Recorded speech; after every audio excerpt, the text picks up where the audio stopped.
Previous year questions. Composition. 20 marks. Story writing. Write an original short story entitled, A Narrow Escape. ICSE Specimen Paper 2024. A Narrow Escape. An old temple was hidden among the thick forest, between towering trees and chirping birds. It was thought to have unfathomable wealth and unimaginable power. Legends recount people who ventured in search of it but never came back. A fearless explorer named Emma embarked on a mission to learn the temple's mysteries one tragic day. She set out into the forest with a map, a torch, and unwavering determination. She moved ahead, her heart racing, as the trees uttered dark secrets. She had been pursuing it for hours before she finally found the temple, which had been covered by moss and vines. As she entered, the door creaked ominously behind her, and a rush of excitement rushed through her. The air inside was filled with an unnatural presence. Emma nervously looked around the room as her torch glistened shadows on the surfaces. She was surprised to see the priceless diamonds and antique objects that were displayed throughout the room as evidence of the temple's renowned fortune. However, all of a sudden, there was a strong earthquake, and the temple shook as if it had become angry at Emma's presence. The temple was a trap. Emma frantically looked for a way out. Her gaze landed on a spot in the wall that was just wide enough for her to get through.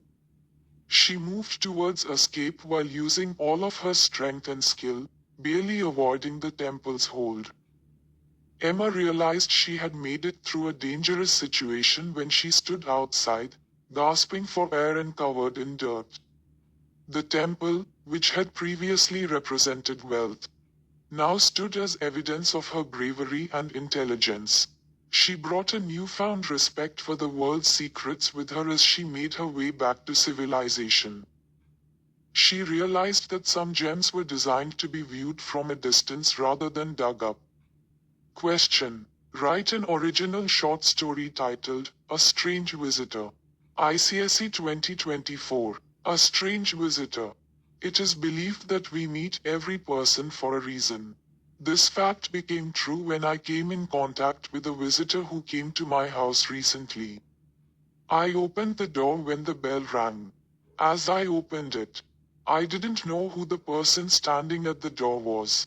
This visitor didn't look familiar to me. I asked him who he was. He told me that he was one of my father's best friends. I immediately called my father to confirm, and to my surprise, he told me to make him sit. I welcomed him warmly and offered him a glass of water. His nature was really good as he asked me my name and inquired about my studies. I asked him where he had been all these years since I knew all of my father's friends because they kept visiting our house. He told me that he was thrown out of his house by his children due to old age and now lived in an old age home. I was saddened after hearing his story. He further added that my father visited the same old age home last week to donate a few things and that they got to meet there.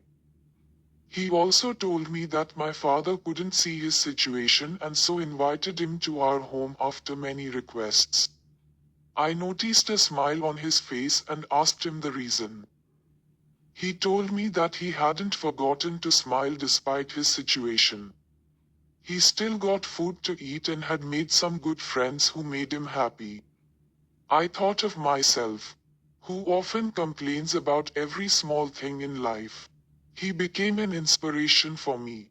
I asked him if he missed his family. He answered that he did sometimes. But there was no use in it as it would only lead to bad health and more stress in life. Suddenly, my parents arrived, and I was surprised to see my father's happiness after meeting his best friend.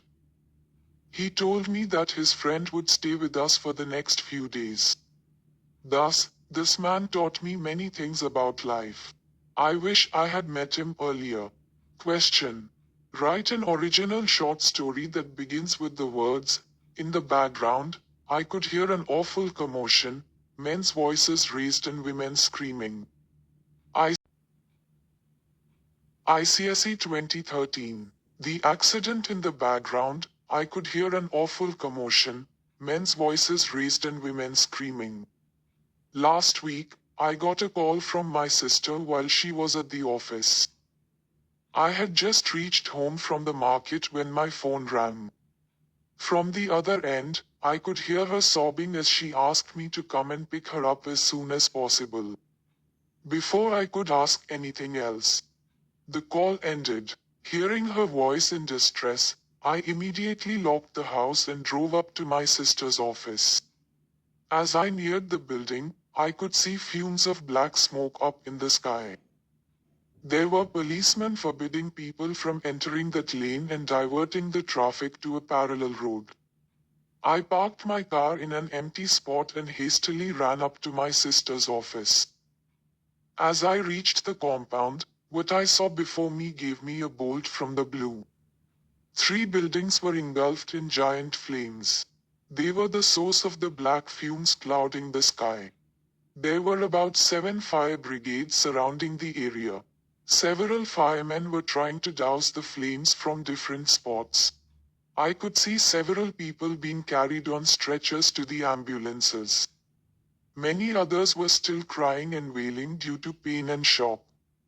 Instinctively, my eyes started searching for my sister. I spotted her sitting at some distance, huddled together with another injured girl. On seeing me, she leapt and pulled me in a hug. It was a massive relief for me to see her unhurt. She narrated through tears how the fire broke out in the neighboring building due to a short circuit and spread to her block too. Luckily, the people in her building managed to escape before the fire engulfed that compound. I was relieved when she told me that there was no fatality in this accident as the civic authorities were prompt in action. I brought my sister home, and she narrated the whole incident to our parents too. My mother hugged her and thanked God for saving her.